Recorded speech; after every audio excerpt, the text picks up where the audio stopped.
This will be taken to the back of the end zone. And he'll get it up past the 20 to the 22-yard line.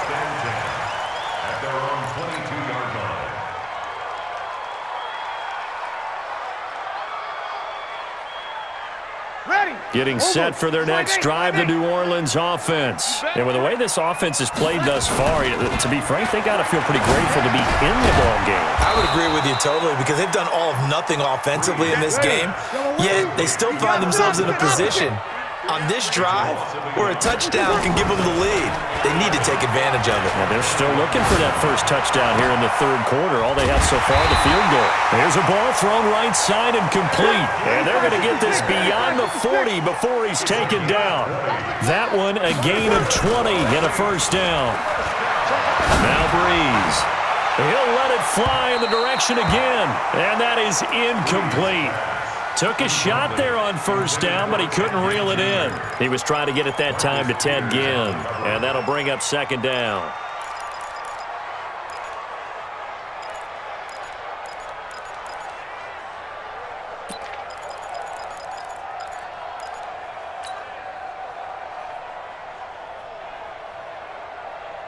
Ready.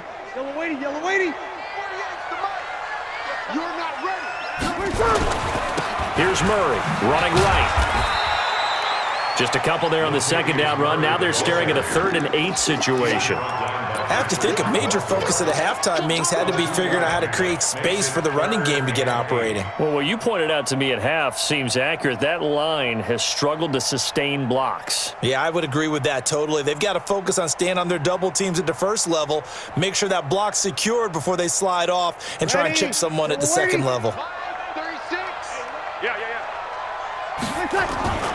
They stay on the ground. This time it's Kamara. Room here to run.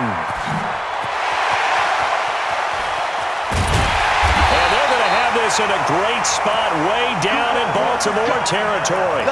They're able to convert on third down, and that sets up a 1st and goal. Trailing here in the third, and that run might just be the spark that this offense needs. And don't you just get the sense that he's going around not just in the huddle, but looking over at the bench and saying, ball, give me the ball, let me kick. And he is into the end zone. Touchdown, New Orleans. Taking it in from 7 yards away. And once again, the Saints are back out in front. And they drew up the counter there. It worked. They're glad they drew up the counter. And a lot of times what you're trying to do is just simply get the defense moving in one direction. It doesn't take much. Even one step's enough. Get them going in one direction and then cut back against the grain and let your running back finish it off and get the work done. This will be taken to the back of the end zone.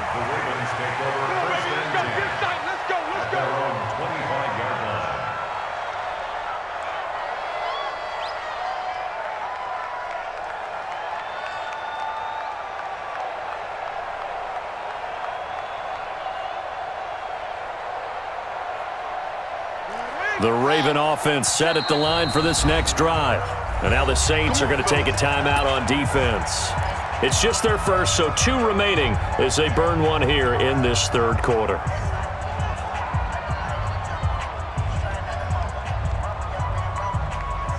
The Raven offense set at the line for this next drive. They're down in this game. A chance for the offense, though, to put something on the board, get some momentum here in half 2. Try and get things kick-started for them. And you know at the half, they discussed how they were going to get that done. This is where scripting comes into play a lot of the time. How many plays do you script coming out of the second half? Most of the time in the first half, you're scripting 12 to 16. I think in the second half, you're really scripting more like 8 to 10. Kind of a starter or an opener, whatever terminology they use. Just something to get you off to a quick start. This pass into the arms of Snead. And they work this well upfield across the 45. Good work after the catch. Going to net him 23 and a first. 47's the mark, 47. Check, 47. Crunch time. Check 31, check 31. Throwing on first down, it's Jackson. Flush to his right. He's going to take off with it. And he's out of bounds as he gets this down to the 45. Nice work to get 7 out of that, and it's second down. Okay, he's not going to get the first down, but this is still a nice job of buying some time and then running to get to the sideline and get out of bounds and avoid the big hit.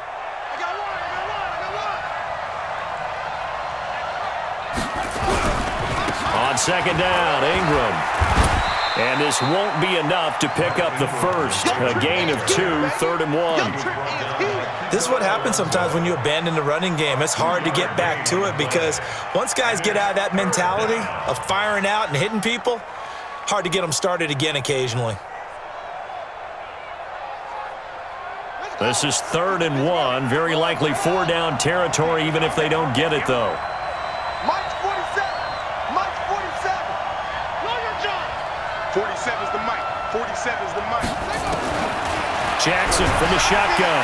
Nowhere to escape, and he goes down.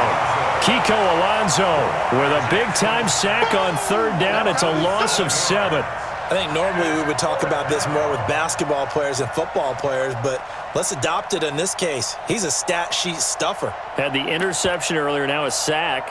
What, he just needs a touchdown for the trifecta. That's about all he needs, and he's going to go for it.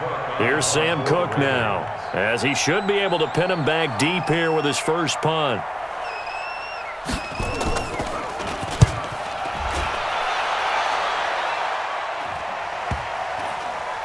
Oh, and what a play on special teams here. This is going to be down inside the 5, all the way down at the 2-yard line. And he's got to be fired up about that effort. I don't think he could have walked down and placed it any better than where he ended up putting the football. That was excellent. The Saints offense on the field, ready to get their drive started. And they will begin with, should we call it, far from ideal starting field position, their own 2-yard line. So what's your definition of ideal?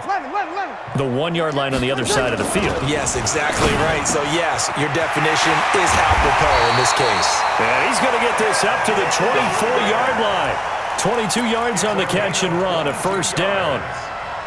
Quarterbacks love slant routes because the receivers are breaking right into their line of vision, and receivers love them as well because they're getting the ball on the move and able to catch it and try and get upfield and gain additional yardage. And that one blown up quickly as he's going to be stopped before he could even get started. Came out in a power set, but that only served to put more men in the box. And guess what? If you're going to do that, you've got to win up front, right? Your offensive guys have got to beat the defenders. They lost all leverage on that play. They go with Murray again. And he got blown up on that play. Back at the 20. Officially, it will go as a 1-yard loss, and that's going to lead to a 3rd down. It's now 3rd and 13. So 1st and 2nd down went in the wrong direction. They'll try to do better here on 3rd and 13. Back now here live in New Orleans. It's the Saints. They'll be looking to expand their lead here. They've got the football as we start the 4th. So 1st and 2nd down went in the wrong direction. They'll try to do better here on 3rd and 13. Shotgun now for Breeze. That's to his running back. It's Alvin Kamara. And he'll be corralled well upfield right around the 40-yard line. A big 3rd down pickup of 20 yards.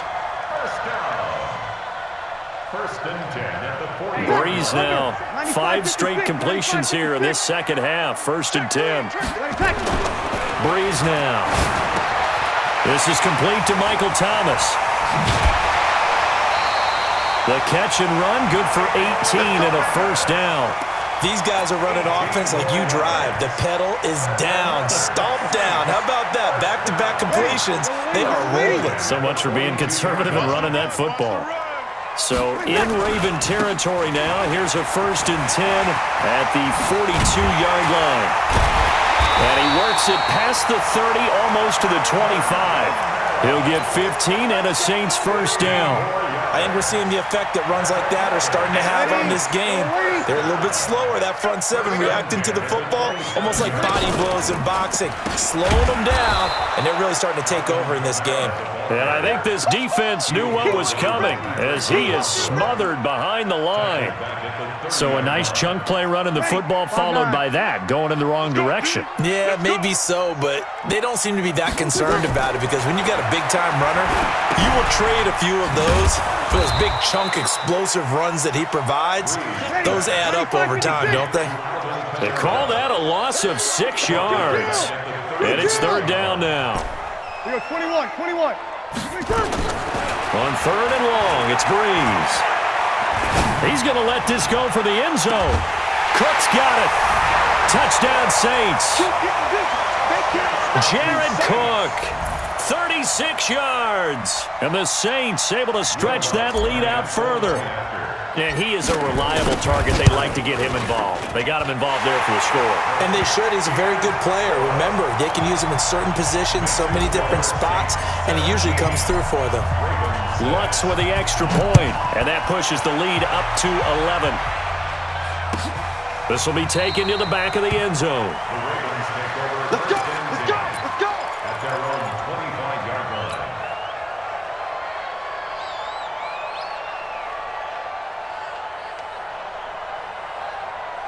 The Raven offense set at the line for this next drive. And with this deficit, you can't have too many more drives like the last drive where you had to punt it away.